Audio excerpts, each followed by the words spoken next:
is saying. Sorry about that, folks.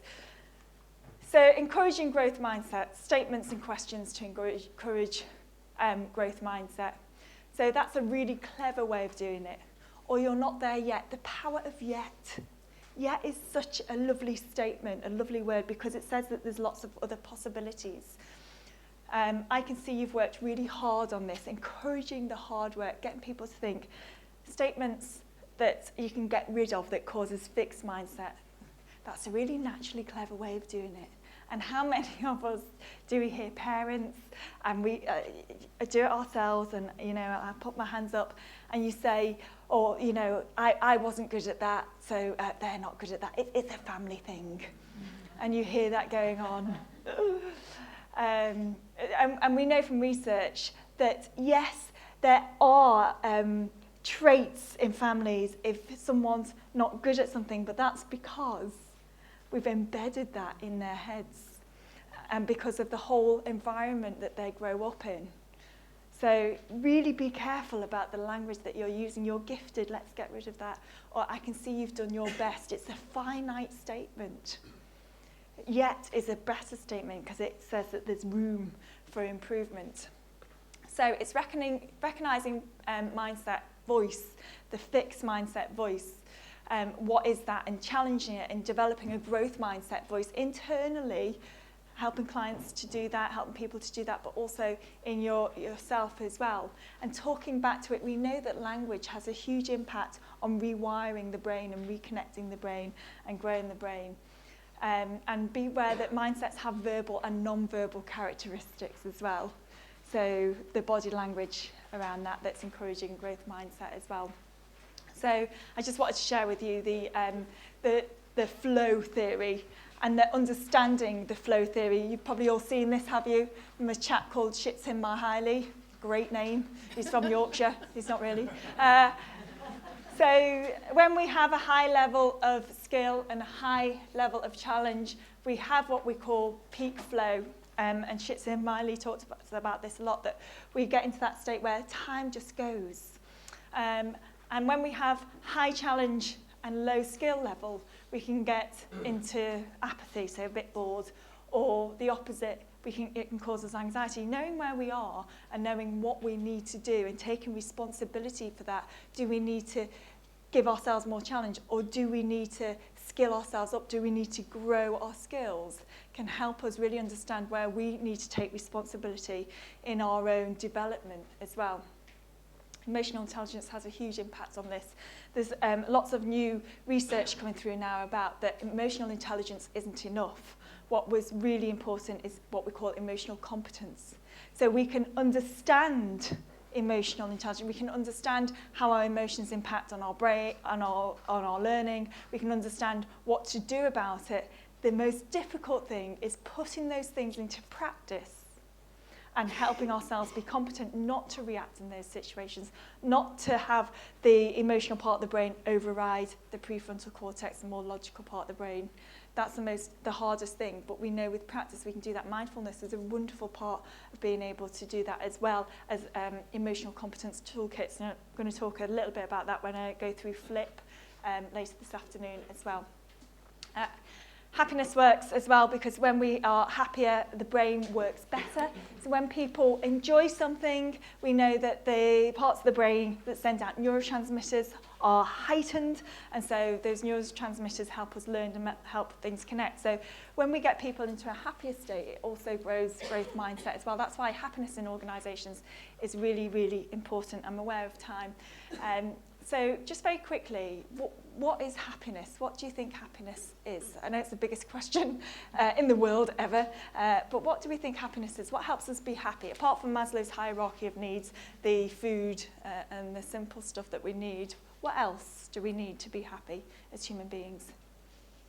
Sense of purpose. Sense of purpose, massively important, yeah. What else? Confidence, yeah, hugely important. What else? Connections, yeah, relationships. What else? Laughter, yeah.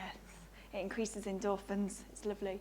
So, We've done a lot of research, and by no means have I found the answer to happiness at all, but we've just done some research around this, and there seems to be 5 skills that come out every time. And interestingly, when I talk about these things at conferences, it never surprises me that people always mention these 5 things. So that's quite simple to put it into 5 things, but when we put it into what I call our happiness matrix, we can start to see all the things that feed into it. So we said confidence, personal development, so knowing how to set and achieve goals and finding purpose in what you do. Massively important, having purpose in our everyday. Positive relationships, empathy, belonging and acceptance. Fun, laughter, love and play. And love is one of those words where people go, oh, I'm not quite sure if I can mention that in work. But we do need love as human beings. Support from and to others, so not just getting support, giving support. And that's why coaching or mentoring is such a wonderful thing to do, because you can really help see people grow. And coping skills, because like I said at the beginning, life is not about being happy all the time. We have to face challenges, but it's about how we face them. Humour, for me, and I know for a lot of people, has been a huge part of those coping skills because it gives us perspective. It helps us see the world differently. And I don't mean telling jokes. I mean as a system for processing information. I learned very early on as a comedian, if I had a bit of a shit day, that was a good thing. So quite early on, I might have had an argument with my partner or boyfriend. And on one hand, I was a bit like, oh, and on the other hand, I was going, great, I get 10 minutes material out of this, much to his disgust, and which is probably the reason why I was single for a good 10 years as well. But you do learn to see things differently. And coping skills help us lead a more flourishing, happy life. But knowing that happiness isn't something that we arrive at and we're there, it's a constant journey. And we go up and we go down, and that's absolutely okay. In organisations, when you implement all these things, that's when you start to see engagement scores rise, when you start to see people flourishing as well, because people know how to deal with the everyday. And it's about creating a happy culture. It's not just about doing a one-off, one day, one thing. It's about what an organisation does all the way through to create happy people and happy teams. And it certainly does improve. Just a couple of examples. Case studies, we've worked in a utilities organisation where we've decreased customer complaints and increased customer satisfaction. How? By working with the people on the customer service floor, helping them to access skills because they're dealing with lots of rubbish all day.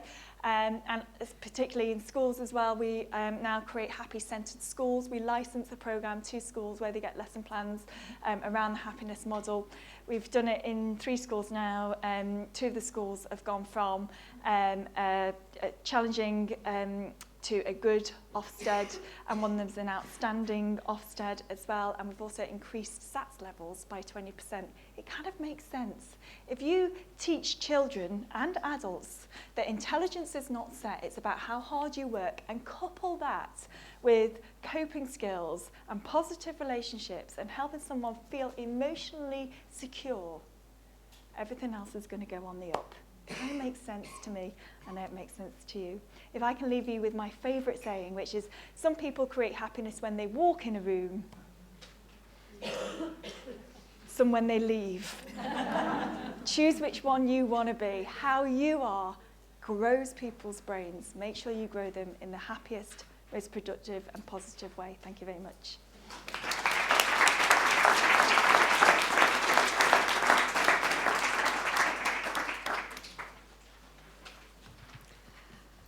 Just like to thank Stephanie again. I found that absolutely riveting. So thank you very much. Learnt loads from that, and I shall be taking it with me everywhere I go, I expect. Just a couple of things to say to you. You've chosen your masterclass sessions, I hope. If you are doing the supervision masterclass, you'll be in Study Centre 5, which is out of this door and turn right immediately. For those of you who are doing Breaking the Gridlock, please stay in here. For the coach